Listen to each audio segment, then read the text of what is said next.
Howdy doody folks, it's Cameron with Venus Theory, and in this video we're here to take a look at the new Steinberg Cubase Pro 10. I wanted to get this video out like right away as soon as it came out, but ended up deciding I'd rather spend some time with it to really kind of sum it up and show off what's new so you guys can decide if it's worth the update. And I guess for those of you interested in Cubase, you might find this video interesting to see what's new.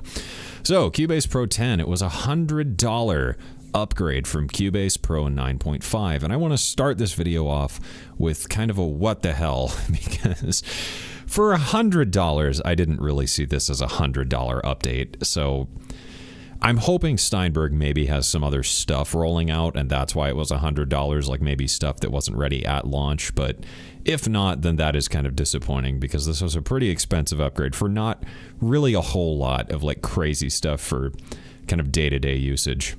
But we now have VR support, so whoop-de-doo. Anyways, I've thrown together a little track here. It's just like a little metal rock thing. It doesn't matter. Just to kind of focus in on some of the new features.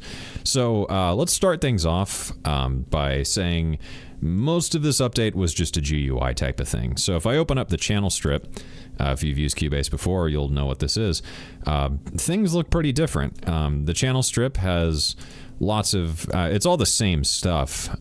It definitely looks a lot nicer, and it's cool to kind of like see Cubase really looking sharp. But I mean, you know, it's not like this is something that got in the way of me mixing, you know, like, oh, it's ugly, you know. I mean, it's like, this is just a saturator.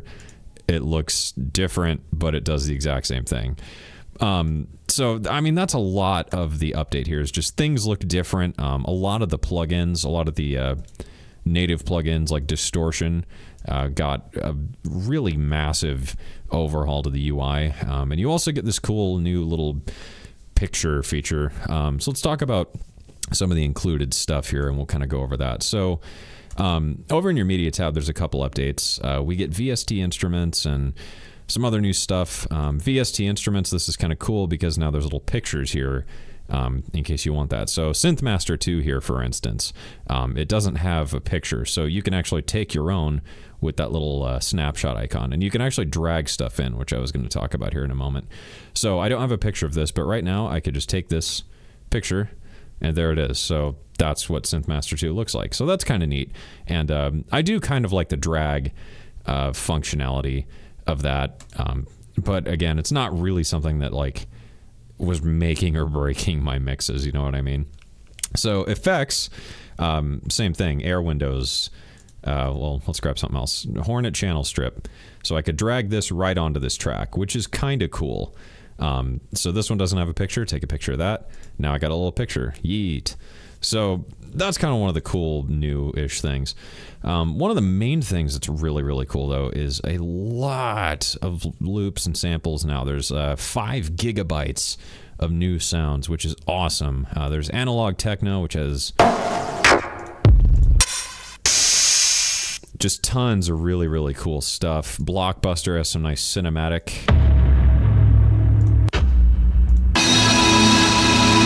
kind of stuff. There's several new ones. I'm not going to go through all of them. Hip Hop Volt's kind of cool. Some of the sounds are really annoying. Sorry for any volume issues there. Laser Beams. Laser Beams is probably my favorite new one. I've been using that a lot.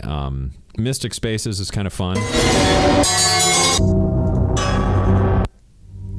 Mostly just lots of weird stuff in there. Raw Ambience is cool. This is made by Raw Tech.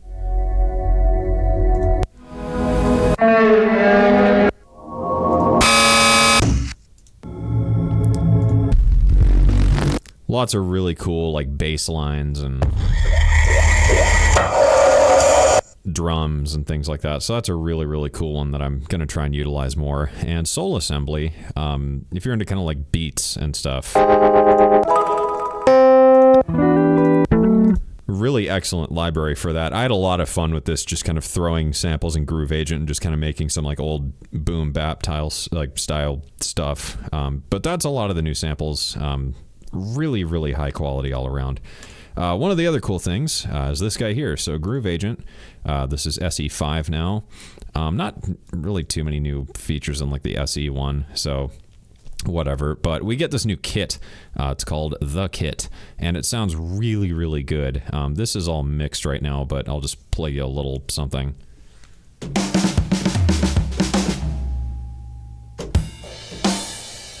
So the cymbals all sound really nice. Due to the MIDI lag when I'm using voice meter, it sounds kind of bad, but here's the drum groove.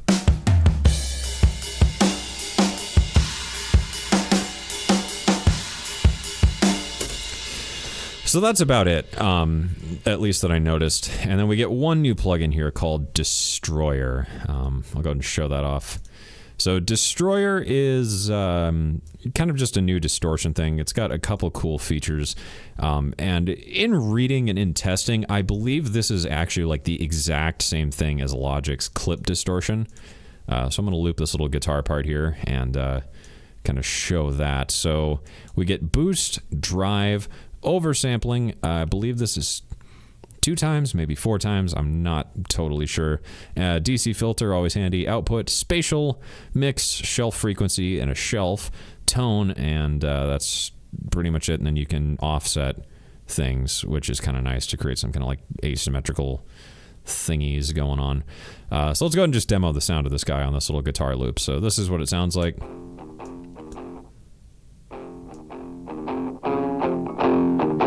So you can use this as like a straight up boost clipper guy, drive, all the way up to some really hard like fuzzy square distortion. You can utilize the filter if we mix this in all the way.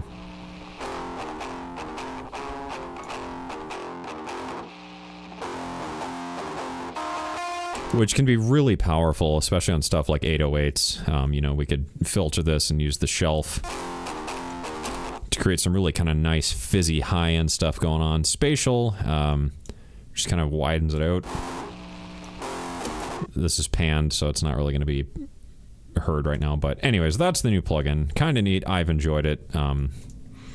Again, not really a $100 feature, but fun little plugin. But, you know, I already have stuff that does that, so, you know, not like I was like, oh my god, this is so great. So anyways, let's talk about my favorite new feature. Well, 2. I don't have any vocals in this, but a thing we do a lot, and if you do vocals, you may do this as well. This also works with instruments, which is really neat. But like, so say this is a vocal, and like the vocal you can see is like ever so slightly out of time. So one of the cool new features is track align. So we can select this track and hit this track align dude. So we're going to add an alignment reference. So we're going to select that. And then we're going to select the track we want to align with this as the reference, and we'll hit that, and then we're going to hit Align Audio, and it'll match it up for you, and it does a excellent job. And to be honest, if I had to say $100 update, that feature and this next one I'm about to show, those are the $100 updates, because those have massively improved my workflow and saved me a shit ton of time. And hard drive space, because I'll show you that, well, organization on my hard drive. So that track align feature is extremely handy for vocals, and I've been using that every session in and out. So this is by far the coolest feature. So we got MixConsole history in, I believe, version 9 and maybe 9.5, but now we get snapshots of the entire mixer. So what I can do is actually save different snapshots. So I can go right back to the original mix. I could switch to my internal Cubase only plugin mix, and then I could switch to my kind of final mix with Hornet added in. So this is really cool because it's just so fast. So I could flip between like my initial mix here.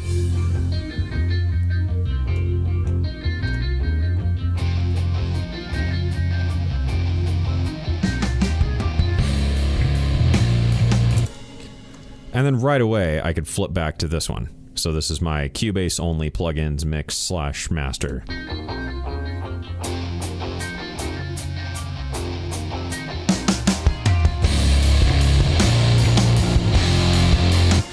And then flip right over to the Hornet one with the Hornet plugins, because that makes everything sound better.